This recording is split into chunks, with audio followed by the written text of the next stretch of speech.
قل هذه سبيلي أدعو إلى الله. Assalamualaikum warahmatullahi wabarakatuh. Alhamdulillah kita ketemu lagi di channel pemberantas kemaksiatan kaum muslimin. Dan seperti biasa, sebelum kita masuk ke pembahasan, kami ingatkan untuk kaum muslimin yang belum subscribe ke channel ini, silahkan subscribe untuk mendapatkan notifikasi ketika ada video-video yang terbaru yang kita upload di channel ini. Dan untuk yang sudah subscribe, kami ucapkan jazakumullahu khairan katsirah. Dan kaum muslimin, beberapa hari ini beredar video orang-orang yang membahas ada seorang ustadz yang katanya ustadz bermanhaj salaf, tapi ternyata mengkonsumsi rokok kaum muslimin. Ya, padahal para dai salafi itu paling kenceng menentang yang namanya rokok. Ya, mereka jelas mengatakan bahwa rokok itu adalah haram. Ya. Lalu bagaimana? Kok ada ustadz salafi, ustadz yang katanya bermanhaj salaf, tapi kok merokok? Ya. Ya, sebelum kita membahas kaum muslimin, ya, coba kita simak bagaimana tanggapan dari para asatidz, ya, tentang adanya orang-orang seperti itu kaum muslimin. Orang-orang yang disebut sebagai ustadz bermanhaj salaf, ya, akan tetapi masih merokok. Ya. Coba kita simak video ini dulu kaum muslimin. Bagaimana jika ada seorang dai masih merokok dan mendengarkan musik, tapi dia mengajarkan manhaj salaf, ustadz? Boleh nggak mengambil ilmu darinya? Kalau dia memang ngajarin manhaj salaf, seharusnya dia tidak merokok dan tidak musik-musikan. Merokok jelas haramnya, Pak. Coba tanya kepada ahli kesehatan, dokter, apa manfaat rokok? Ada nggak? Ada? Antum pernah nggak baca puisinya Taufik Ismail? Puisinya Taufik Ismail tentang rokok, ajib, Pak, Masya Allah. Ya, yang saya ingat begini, arak memiliki 30 lebih mudarat sama dengan haram. Judi memiliki 20 lebih mudarat sama dengan haram. Zina memiliki 40 lebih mudarat sama dengan haram. Rokok mengandung 4.000 racun. Masa cuman makruh? Puisinya Taufik Ismail bagus banget tentang masalah rokok itu. Iya. Makanya lihat, bukti yang paling agung yang menunjukkan rokok itu bahaya, buktinya di kantong rokoknya udah tertulis. Kalau dulu masih mending, rokok menyebabkan impotensi, kanker ini. Sekarang nggak basa-basi lagi, Pak. Rokok membunuhmu. Dah.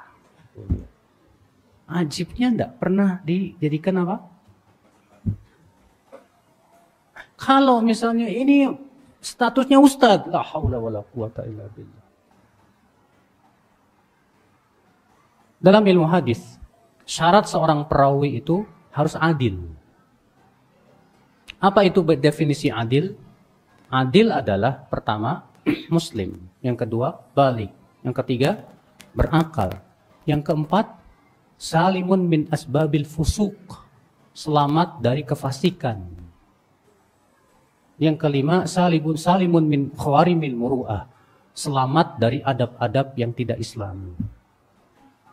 Dalam Islam, yang boleh menjadi saksi, baik saksi nikah, saksi jual beli, saksi dalam masalah berbagai macam, ya, hukuman had, itu hanya orang yang adil. Adapun orang yang fasik dalam Islam tidak boleh jadi saksi. Sampai Imam Al-Qurtubi mengatakan, orang yang terbiasa melakukan yang makruh saja, saqatat syahadatuhu, gak boleh jadi saksi. Ini ngerokok, main musik lagi. La haula wala quwata. Yang sudah jelas keharamannya, saudaraku sekalian. Maka yang seperti ini tertolak menjadi saksi. Kalau jadi saksi aja nggak boleh, apalagi jadi ustadz. Lebih tidak layak lagi, saudara. Iya. Kalaulah yang dia ajarkan selain manhaj salaf, mungkin kita senang-senang biarin aja lah, terserah dia. Nah ini ngajarin manhaj salaf. Apa itu tidak menjadi fitnah untuk dakwah salaf ya? Salaf itu agung. Salaf itu nama untuk generasi yang mulia. Para sahabat, tabi'in, tabi'un, tabi'in. Ya, walaupun memang kita tidak mengeluarkan pelaku dosa dari lingkaran Ahlus Sunnah, betul. Pelaku dosa kita tidak keluarkan dari Ahlus Sunnah wal Jamaah. Ya, karena kata para ulama, seseorang disebut Ahlus Sunnah atau bukan itu bukan dalam masalah ini, tapi dalam masalah akidah. Maka Ahlus Sunnah ada orang-orang fasiknya, ada. Iya. Tapi aib banget Pak, tercela banget kalau itu yang melakukannya seorang ustaz. Al-Imam Ibnu Qudamah ketika menyebutkan bahwa dosa kecil bisa berubah menjadi dosa besar, kapan?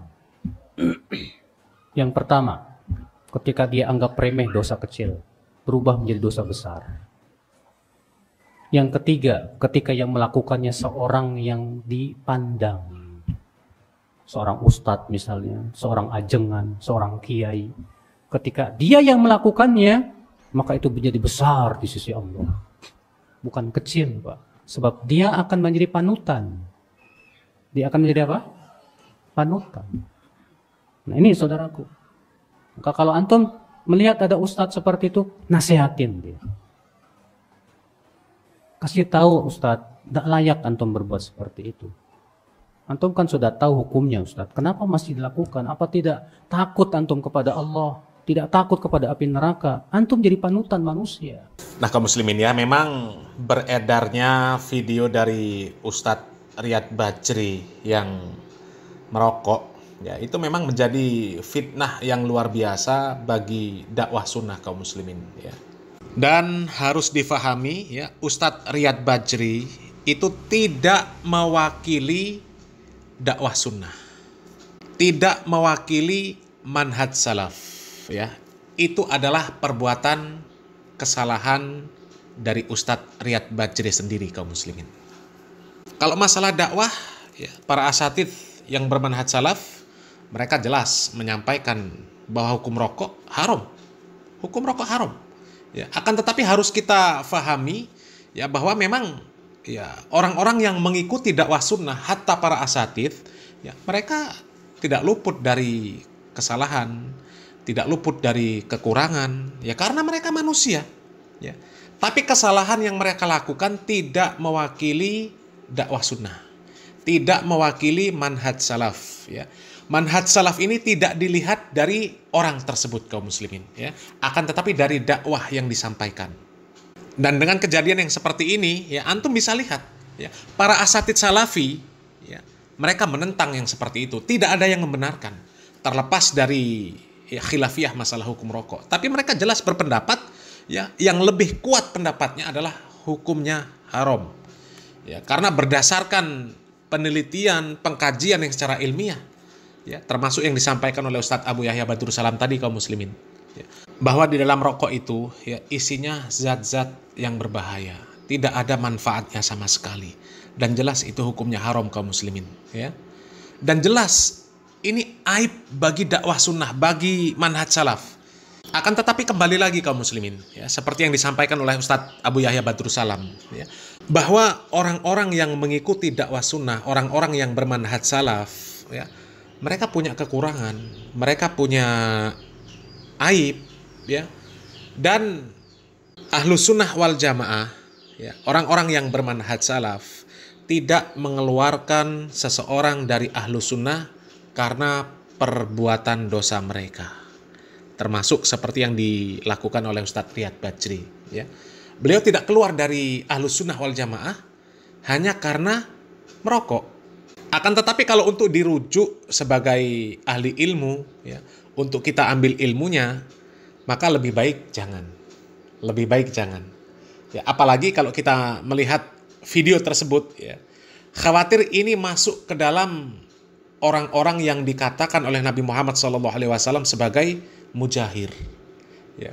Mujahir ini adalah orang-orang yang sebenarnya dia punya aib, punya kekurangan, ya, punya kesalahan yang sudah Allah tutup-tutupi, ya, akan tetapi dia yang menampakkan aib tersebut. Ya. Itu khawatirnya di sana kaum muslimin. Karena kalau kita melihat videonya tersebut ya sengaja direkam, ya, dan kemudian disebarkan. Ya, dan sepertinya kaum muslimin, ya, asumsi kami, nggak mungkin Ustadz Riyad Bajri ini nggak ngerti konsekuensi ketika dirinya sedang merokok itu direkam. Ya, konsekuensinya pasti video ini nanti akan beredar. Ya, dan kalau dibiarkan, ya, kalau beliau membiarkan, itu artinya ya dikhawatirkan kaum muslimin masuk ke dalam orang-orang yang disebutkan oleh Nabi Muhammad SAW sebagai mujahir, orang yang menampakkan dosanya. Jadi ya, ustadz yang semacam ini kaum muslimin lebih baik ditinggalkan, ya. Tidak kita ambil ilmunya. Karena ini bisa menjadi fitnah yang sangat luar biasa bagi dakwah sunnah kaum muslimin. Masih banyak kok para asatidz yang mereka insya Allah mereka konsisten memegang manhaj dan terlepas dari kesalahan-kesalahan yang ada pada mereka. Ya karena mereka manusia, nggak mungkin nggak punya kesalahan. Ya. Akan tetapi kalau kesalahannya itu dalam hal-hal yang seperti ini kaum muslimin, ini kesalahan-kesalahan yang seharusnya tidak dilakukan oleh seorang yang diustadkan. Ya. Kalau orang awam, ya itu mungkin ya karena keterbatasan ilmu mereka. Ya kalau seorang ustadz kaum muslimin, seharusnya bisa meninggalkan rokok, seharusnya bisa. Ya. Dan kami pribadi kaum muslimin, ya, dan ini bukan mujahir, ya, karena ini untuk diambil pelajaran, ya, supaya diambil pelajaran. Kami dulu merokok kaum muslimin, satu hari bisa 4 bungkus, 5 bungkus. Tapi ketika tahu, ya, bahwa hukum rokok itu haram, maka kami tinggalkan kaum muslimin, ya. Dan itu tidak berat sama sekali, kaum muslimin. Meninggalkan rokok itu tidak berat.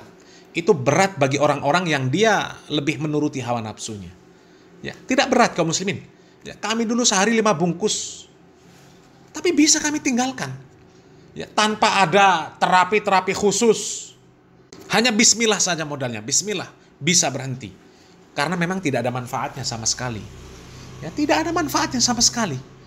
Kalau ada orang yang bilang kalau nggak merokok seperti orang linglung, ya, kalau nggak merokok mulutnya masam, itu semuanya bohong. Jadi meninggalkan rokok ini perkara yang sangat ringan kaum muslimin. Perkara yang sangat ringan. Ya, meninggalkan rokok, meninggalkan musik itu perkara yang sangat ringan. Ya. Jadi kalau sampai kesalahan yang seperti ini dilakukan oleh seorang yang katanya dai, ini sangat disayangkan kaum muslimin, sangat disayangkan, ya. Akan tetapi sekali lagi kaum muslimin, ya, ini tidak mewakili dakwah sunnah, tidak mewakili manhaj salaf, ya. Itu adalah kesalahan pribadi dari Ustadz Riyad Bajri. Dan sekali lagi, ya, kesalahan yang ada pada diri beliau ini pun tidak mengeluarkan beliau dari Ahlus Sunnah wal Jamaah. Akan tetapi, ya, kalau untuk mengambil ilmu dari orang-orang yang seperti itu tidak direkomendasikan, ya. Lebih baik mengambil ilmu dari orang-orang yang benar-benar memegang teguh dakwah sunnah kaum muslimin, ya. Mudah-mudahan bermanfaat kaum muslimin, ya. Mungkin itu saja yang bisa kami bahas, ya. Mudah-mudahan bermanfaat. Barakallahu fikum. Wassalamualaikum warahmatullahi wabarakatuh.